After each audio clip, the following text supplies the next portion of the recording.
जय जोहार, नमस्कार। मैं सुदामा वर्मा और आप लोग देख रहे हैं छत्तीसगढ़ टीवी। साथियों, आज हम करेला की खेती के ऊपर चर्चा करेंगे और जानेंगे कि करेला की सफल खेती किस तरह से किया जाता है। करेला की खेती के ऊपर एक डिटेल वीडियो जिस पर हम बात करेंगे कि करेला की उन्नत किस्में कौन कौन सी हैं, करेला की रोपाई कौन समय किया जाना चाहिए, उसका टाइम, अनुकूल समय, टेम्परेचर, मिट्टी क्या है, खेत की तैयारी कैसे करें, खाद का शेड्यूल कैसे रखें, कौन कौन सा स्प्रे लें, बेड की तैयारी कैसे करें, नर्सरी की तैयारी कैसे करें, बेसल डोज कैसे दें, कितना खर्चा आता है, कितना टोटल मुनाफा होता है। तो इन सभी टॉपिक पर विस्तार पूर्वक चर्चा करते हैं और जानते हैं कि एक सफल करेला की खेती के लिए कौन कौन से चीज़ों पर हमें ध्यान देना चाहिए। तो साथियों, आज का वीडियो बहुत ही महत्वपूर्ण होने वाला है, तो वीडियो पर बने रहिए। और जो किसान साथी हमारे चैनल पर नए आए हैं वो हमारे चैनल छत्तीसगढ़ टीवी को सब्सक्राइब कर लें। तो आइए सबसे पहले समझते हैं कि करेला की खेती के लिए कौन कौन सी बहुत बढ़िया और उन्नतशील वैरायटी है, कौन कौन सी ऐसी वैरायटी है जिसमें रेजिस्टेंस पावर अच्छी मात्रा में होता है। तो हम आप लोगों के लिए मुख्य 5 से 6 प्रकार के करेले की वैरायटी चुन करके लाए हैं, जिसमें से सबसे पहला है राशि हाईवेज का नूर 026। दूसरी वैरायटी है यूएस एग्री सीड्स का SW 810। तीसरा ननहेम्स की अमन श्री। चौथा है VNR की आकाश। पांचवा है ईस्ट वेस्ट सीड्स का प्राची। और एक अंतिम छठवा है क्लाउज की अनुष्का। तो साथियों, यह 6 जो बीज की वैरायटी है वो बहुत बढ़िया है और बहुत अच्छा उत्पादन देने में सक्षम है।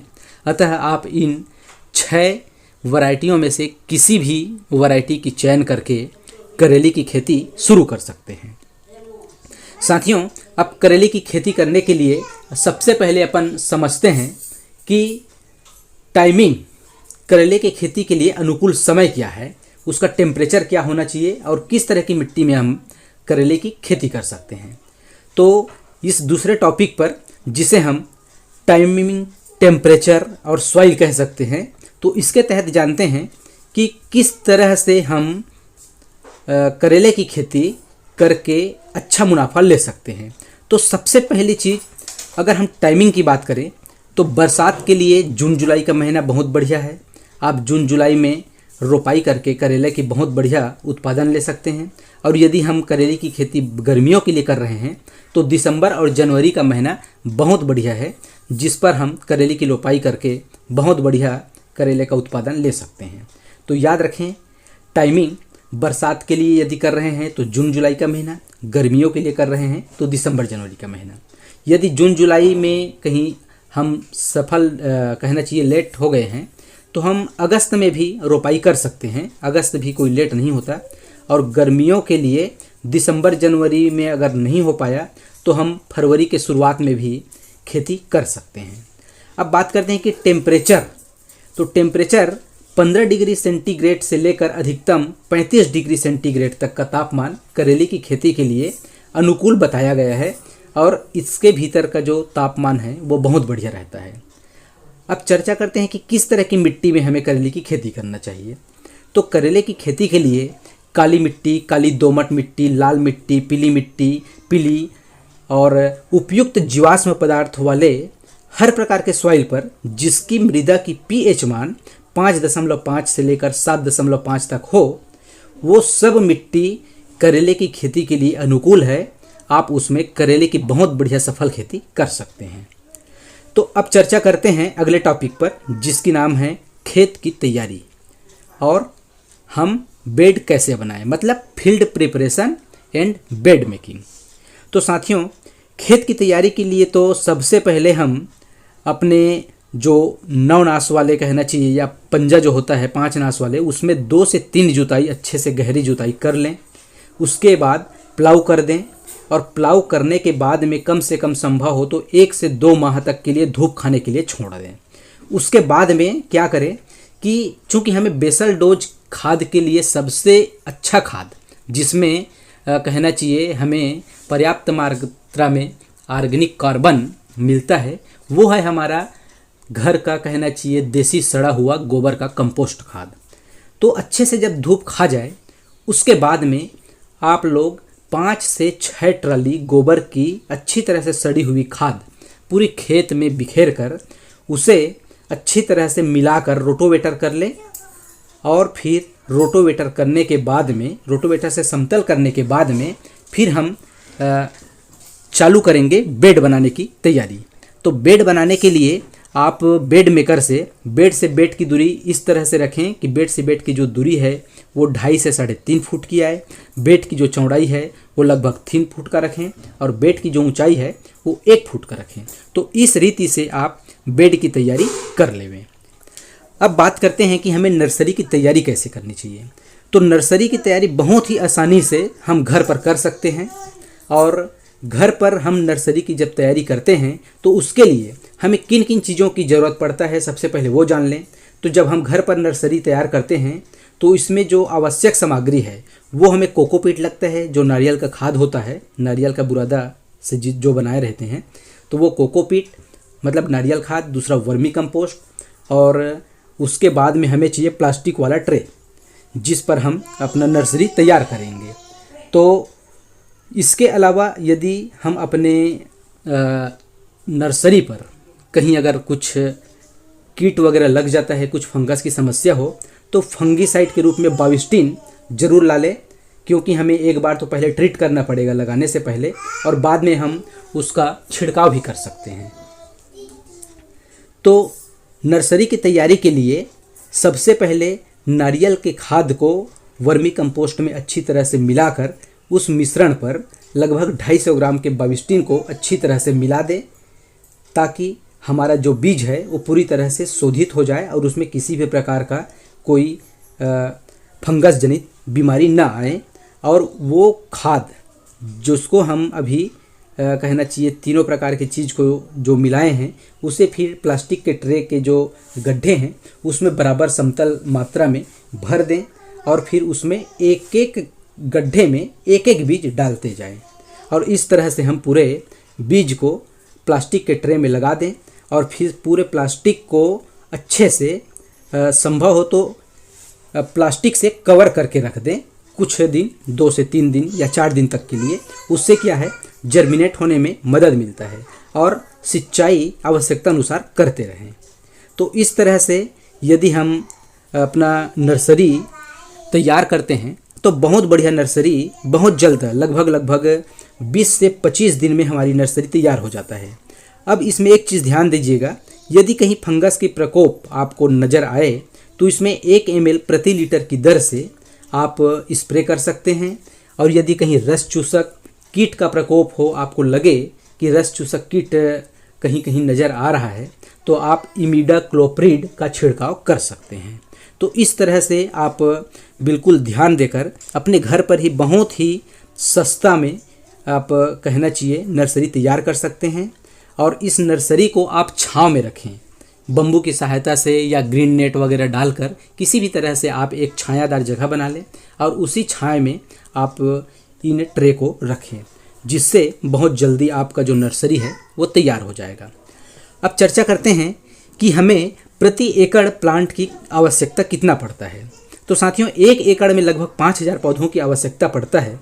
और यदि हम बीज की बात करें तो बीज जो है वो 500 ग्राम से 600 ग्राम प्रति एकड़ ज़रूरत पड़ता है। अब बेसल डोज की बात करें तो एक बार तो चूँकि हम खेत की तैयारी के समय 5 से 6 ट्राली गोबर खाद उसमें मिला चुके हैं, तो उसके साथ में बेसल डोज के रूप में हम 5 से 6 ट्राली गोबर खाद, 50 किलोग्राम DAP, 100 किलोग्राम SSP और 35 kilogram MOP muriate of potash, मतलब 5 किलोग्राम गोबर का खाद लेना है, 50 किलोग्राम DAP मतलब di ammonium phosphate, 100 kilogram SSP single super phosphate और 35 किलोग्राम म्यूरेट ऑफ पोटास लेना है। तो इन सभी खादों को आपको बेसल डोज के रूप में देना है। यदि आपके खेत में दीमक की समस्या हो तो आप क्लोरोपाइरीफास या फिप्रोनिल का 0.3% का प्रयोग कर सकते हैं। अब अपन चर्चा करते हैं कि प्लांटेशन हमें कितनी दूरी पर करना चाहिए। तो प्लांटेशन करने के लिए आपको पौधे से पौधे की जो दूरी है वो 2 से 2 फीट, मतलब 2 फीट बाई 2 फीट में ही आपको चूँकि हम बेड तो तैयार कर चुके हैं, इसलिए कहना चाहिए लाइन से लाइन की दूरी तो जो बेड में बनना है वो बन चुका है। तो हमें पौधे सिर्फ 2-2 फीट के डिस्टेंस पर ही लगाना है और एक एक गड्ढे में हमें इस तरह से पौधे लगाना है कि एक एक गड्ढे में एक एक पौधे ही लगे और पौधे को इस रीति से दबाना है कि पौधा बिल्कुल खड़ा रहे, एकदम सीधा रहे। और ध्यान रहे एक एक पौधे पर एक एक गड्ढे में एक एक पौधा ही लगाना है।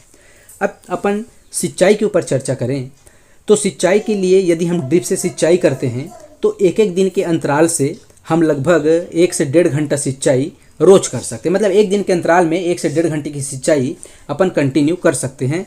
और यदि फ्लैट इरिगेशन कर रहे हैं तो 4 से 5 दिन के अंतराल पर हम सिंचाई कर सकते हैं।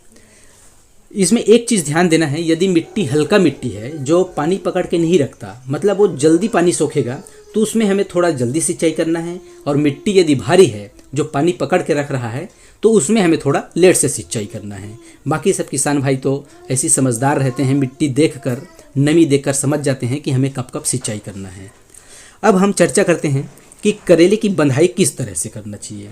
तो करेले की बंधाई के लिए सबसे अच्छा तो बांस के जो मंडप या स्ट्रक्चर तैयार करते हैं वो बहुत बढ़िया रहता है। तो सबसे पहले तो ज़रूरी है कि हम बांस का स्ट्रक्चर तैयार करें, उसी स्ट्रक्चर के ऊपर में ही हम करेले की बंधाई कर सकते हैं। तो इसके लिए हम मंडप विधि से करेले की खेती कर रहे हैं। तो 1 एकड़ के लिए करीब 1500 से 1800 बम्बू या बांस के टुकड़े की आवश्यकता पड़ती है। तो बांस से बांस की दूरी आप 10 फीट रख सकते हैं। इस तरह से आप बांस को गड़ा सकते हैं और बांस की ऊंचाई 7 फीट रखें। जी हाँ, मतलब गड़ाने के बाद ऊपर 7 फीट बचे, इस रीति से आपको बांस की लंबाई का चयन करना है। क्योंकि होता यह है, यदि हम 6 फीट रखते हैं तो 1 फुट यदि नीचे चला जाए तो 5 फुट का जो ऊंचाई है वो बहुत कम हो जाता है। अतः आप गड़ाने के बाद ऊपर में कम से कम 7 फीट की ऊंचाई का बांस बचे, इस रीति से आपको बांस की कटिंग करना है और आपको मंडप तैयार करना है, या फिर उसमें बांस में तार बांधकर, या जो मोटा रस्सी आता है प्लास्टिक का वो बांधकर फिर उसमें धागा की बुनाई कर दें। और धागा की बुनाई करने के बाद में फिर जैसे ही हमारे करेले में ब्रांचेस निकलना शुरू होता है तो उसको आप धागा के माध्यम से उस बुने जो तार बुने हैं, तार में जो धागा बुने हैं, उस पर अपन धीरे धीरे चढ़ाते जाएं। अब हम स्प्रे शेड्यूल के ऊपर बात करते हैं कि करेले की खेती में कौन कौन से रोग डिजीज लगते हैं, कौन कौन से फंगस के रोग लगते हैं और उनका निराकरण किस तरह से करना चाहिए। तो करेले की खेती में मुख्य रूप से फ्रूट फ्लाई, जिसे हम फल मक्खी कहते हैं, वाइट फ्लाई, सफ़ेद मक्खी, रस चूसक कीट आदि का प्रकोप देखने को ज़्यादा मिलता है। इसके साथ ही हरी इल्ली, सुंडी, फ्रूट बोरर आदि की समस्या भी देखने को मिलती है। और फंगस के लिए डाउनी मिल्ड्यू, पाउडरी मिल्ड्यू वगैरह की समस्या बहुत ज़्यादा मात्रा में आता है। तो फल मक्खी की वजह से यदि हमारी जो फल है उसमें यदि सड़न लग रहा है तो आप उसके लिए फेरोमोन ट्रैप वगैरह का इस्तेमाल करके इस समस्या को काफ़ी हद तक कम कर सकते हैं। अब रहा सवाल कि हमें कौन कौन से स्प्रे कब कब लेना है, तो इसकी पूरी डिटेल जानकारी हम स्क्रीन में दे रहे हैं। आप लोग यहाँ से नोट करके समय समय पर इसका स्प्रे ले सकते हैं। और साथ ही इसके स्प्रे के तुरंत बाद आप स्क्रीन पर खाद का शेड्यूल भी देख सकते हैं कि हमें कौन कौन सा खाद कब कब देना है। उसका पूरा शेड्यूल हम स्क्रीन में दे रहे हैं, तो आप वहां से नोट करके समय समय पर बताए हुए जो खाद हैं उसका छिड़काव करते रहें। अब चर्चा करते हैं कि करेले की जो खेती है उसका जीवन चक्र कितने दिनों का होता है, मतलब लाइफ साइकिल के ऊपर। तो करेले का जो फसल चक्र है, करेले का लाइफ साइकिल कहें, वो टीपी करने से लेके अंत तक लगभग 120 से 125 दिन का होता है। अब हम चर्चा करते हैं कि करेले की खेती के लिए प्रति एकड़ लागत कितना लगता है। तो यदि हम प्रति एकड़ लागत की बात करें तो इसमें लगभग 1 लाख से लेकर 1,20,000 तक टोटल खर्च आता है।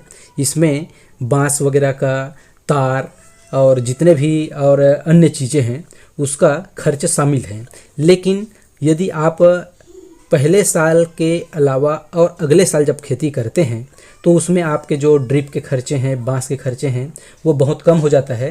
तो आने वाले जो साल है उसमें आपका खर्च प्रति एकड़ घट सकता है। लेकिन पहले वर्ष लगभग 1 लाख से लेकर 1,20,000 तक आपको करेले की खेती में लागत आएगा। अब हम उत्पादन की बात करें तो उत्पादन जो है करेले की वैरायटी के ऊपर डिपेंड करता है। यदि हम अच्छे रेजिस्टेंस पावर वाले अच्छी वैरायटी का चयन किए हैं और उसकी खेती कर रहे हैं, तब हमें लगभग 1 एकड़ से 10 से 12 टन करेले की पैदावार प्राप्त होता है। और यही यदि हम हल्की वैरायटी का चयन किए हैं तो हमें हल्की वैरायटी की खेती से लगभग 7 से 8 टन करेला प्राप्त होता है। तो कोशिश करें कि मेहनत उतना ही करना है, खाद, स्प्रे, शेड्यूल, हर चीज़ का पालन हम अच्छे से अच्छे कर रहे हैं, तो क्यों ना अच्छी वैरायटी का चयन करें जिसमें रेजिस्टेंस पावर अच्छा हो, जिसमें हमें कम देख रेख में भी अच्छा उत्पादन मिल सके। तो इसलिए अच्छी वैरायटी का चयन करें और कोशिश करें कि 10 से 12 टन तक का पैदावार लें। अब हम मुनाफा के ऊपर चर्चा करें तो साथियों, पूरे टोटल खर्च को काट कर, जैसे कि हम लगभग 1 से 1,20 तक का खर्च बताए हैं, 1,20,000 तक का, तो यदि हम वो खर्च काटें और हमें अच्छा मौसम मिला हो, हमें अच्छा प्रॉफिट कहना चाहिए, अच्छा उत्पादन मिला हो, तो कम से कम मिनिमम से मिनिमम 1,50,000 रुपये से लेकर लगभग 1,80,000 तक का हमें प्रति एकड़ मुनाफा हो जाता है। यह प्रैक्टिकल अनुभव है। जी हाँ साथियों, प्रति एकड़ करेले से 1,50,000 से लेकर 1,80,000 रुपये तक का किसान भाइयों को मुनाफा अवश्य हो जाता है। तो ये तो रहा करेले की खेती के लिए कुछ महत्वपूर्ण टॉपिकों पर महत्वपूर्ण सुझाव और जानकारी। अब हम चर्चा करते हैं कि करेले की खेती में यदि हमें कुछ ऐसी चीज़ों का भी ध्यान रखना पड़ता है जिसका ध्यान नहीं रखने से हमें करेले के जो उत्पादन है वो बहुत घट सकता है। तो उसमें कुछ ऐसी चीज़ें हैं जिसका ध्यान रखना चाहिए। तो इसके लिए हम आपको बता दें कि करेले की फसल पर डाउनी मिल्ड्यू फंगस का प्रकोप देखने को ज़्यादा मिलता है। तब इसके लिए आप बोर्डेक्स मिक्सचर का स्प्रे ले सकते हैं, एक्रोवेट फफूंदनाशक का छिड़काव कर सकते हैं। करेले की खेती में एक महत्वपूर्ण समस्या आती है फलों का टेढ़ापन। तो यदि ऐसी समस्या आपके कहना चाहिए खेत में हो, फसल में हो, तो इसके निदान के लिए आप बोरान 500 ग्राम और कैल्शियम नाइट्रेट 2 किलो का ड्रिप से छिड़काव करके ड्रिप से छोड़ सकते हैं, जिससे आपकी जो समस्या है फलों का टेढ़ापन वो दूर हो जाएगा। सफ़ेद मक्खी, सकिंग पेस्ट, थ्रिप्स, फंगस आदि के लिए प्रॉपर स्प्रे लेते रहें, जिससे हमारे उत्पादन जो है बरकरार रहे। ठंडी के दिनों पर पाला पड़ने पर हमारी जो फसल है वो पूरी तरह से तहस नहस हो जाता है। तो कोशिश करें कि हमारे फसल पर पाला ना पड़े, इसके लिए रात के समय में सिंचाई करना, ठंड के समय जड़ों के पास पर्याप्त नमी होना बहुत ज़रूरी रहता है। तो कोशिश करें कि हम रात के समय सिंचाई करें, सल्फ़र की डस्टिंग करें। सल्फ़र का डस्टिंग लेना बहुत ज़रूरी होता है और खेत के चारों तरफ आपको धुआं अवश्य करना चाहिए। इससे पाला काफ़ी हद तक कम हो जाता है और हमारा जो उत्पादन है वो पूरी तरह से बरकरार रहता है, अच्छा उत्पादन मिलता है। अच्छा उत्पादन के लिए खेत की साफ़ सफाई भी बहुत ज़रूरी कहना चाहिए चीज़ें हैं। तो हमें बेड के आसपास अपनी फसल जहाँ पर हम लगाए हैं उसके आसपास भी यदि कोई घास फूस आए, जग आए, तो उसे समय समय पर निराई गुड़ाई करते रहें। बेड के उन जगहों पर कहना चाहिए जहाँ पर हम मल्चिंग नहीं बिछा पाए हैं, वहाँ पर यदि घास फूस हो तो उसकी साफ़ सफाई अच्छे से करें। और पूरी खेत की साफ़ सफाई बहुत ज़रूरी है, तब जाकर ही हम एक अच्छा उत्पादन करेले की खेती से ले सकते हैं।